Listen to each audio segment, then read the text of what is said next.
Good morning student. Today we discuss the metal and non metals. ठीक है बेटा, metals and non metals discuss करेंगे। तो सबसे पहले हम बात करेंगे कि मेटल्स क्या होते हैं। तो आप देखिए मेटल्स क्या होते हैं कि element which is positively charge element is known as the metals. अब जैसे इसका एग्जांपल अगर हम देखेंगे तो एग्जांपल के तौर पे अगर आप देख सकते हैं कि जैसे सोडियम है। अब सोडियम एक इलेक्ट्रॉन को रिलीज कर रहा है, तो जब एक इलेक्ट्रॉन को ये रिलीज करेगा तो एक पॉजिटिवली चार्ज होगा। मैग्नीशियम अगर रिलीज करेगा दो इलेक्ट्रॉन तो दो पॉजिटिवली चार्ज।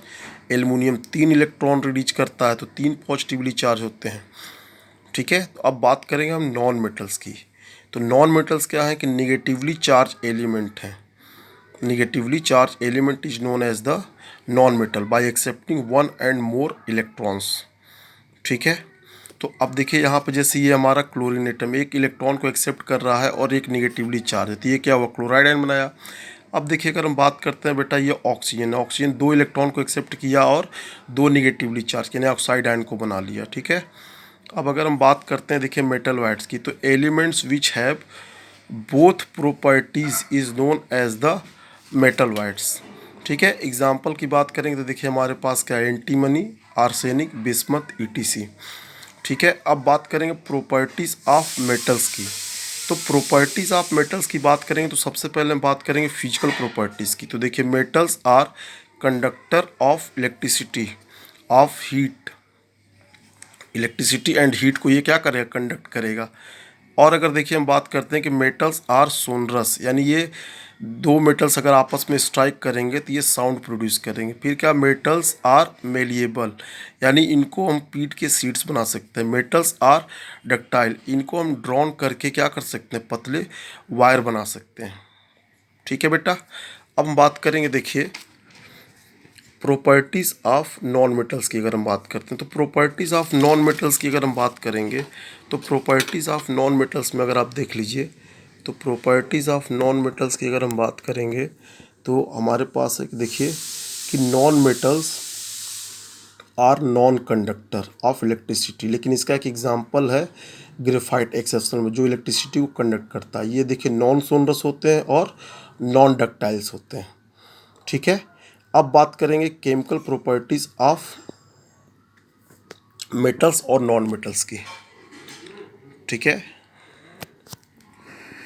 तो सबसे पहले हम बात करते हैं कि reaction with metal and oxygen की। तो metal react with oxygen they form the metal oxide. जैसे एग्जांपल की बात करें, देखिए copper react with oxygen they form the copper oxide.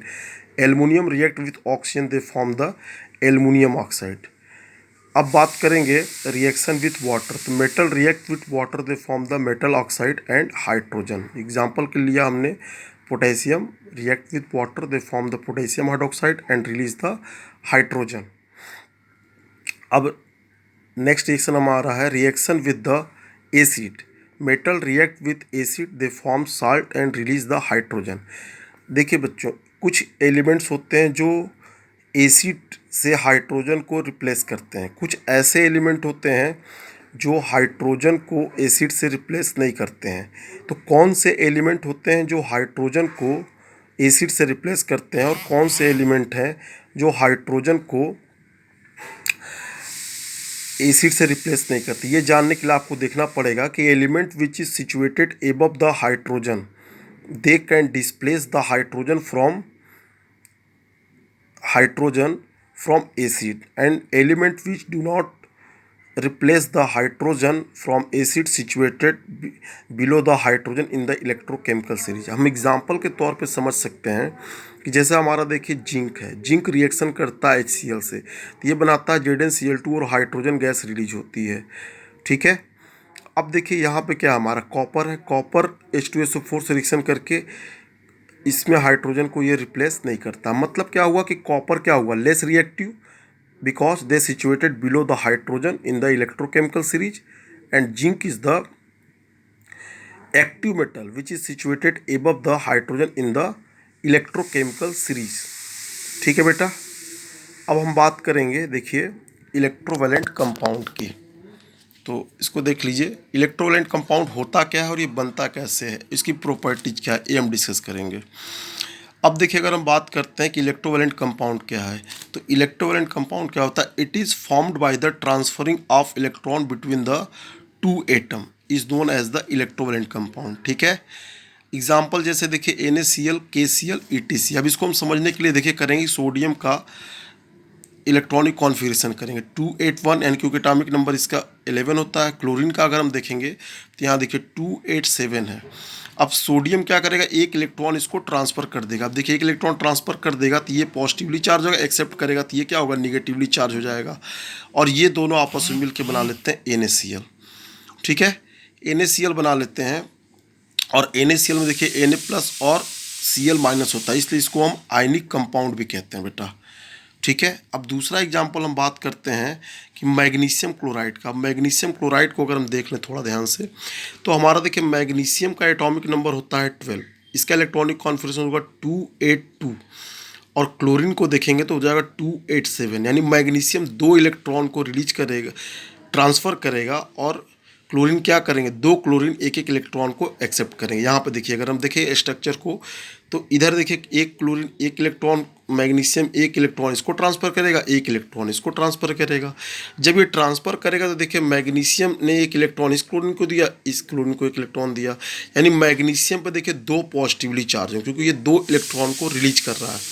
ठीक है, और क्लोरीन पे 2 निगेटिवली चार्ज, एक नेगेटिव चार्ज इस क्लोरीन पे, एक नेगेटिवली चार्ज इस क्लोरीन पे। अब ये दोनों आपस में कंबाइन करके MgCl2 देखिए बना लेते हैं। ठीक है, MgCl2 ये आयनिक कंपाउंड है। और आयनिक कंपाउंड की देखिए प्रॉपर्टीज होती है कि ये कंपाउंड क्या होता है? वाटर सॉल्युबल होते हैं, और इनका मेल्टिंग और बॉइलिंग पॉइंट क्या होता है? हाई होता है। इनके बीच में जो इलेक्ट्रोवैलेंट कंपाउंड होते हैं, इनके बीच में क्या होता है? स्ट्रॉन्ग फोर्स काम करता है, इलेक्ट्रोस्टैटिक कह सकते हैं, स्ट्रॉन्ग फोर्स, यानी जो 2 डिफरेंट चार्ज के बीच में जो फोर्स लगता है।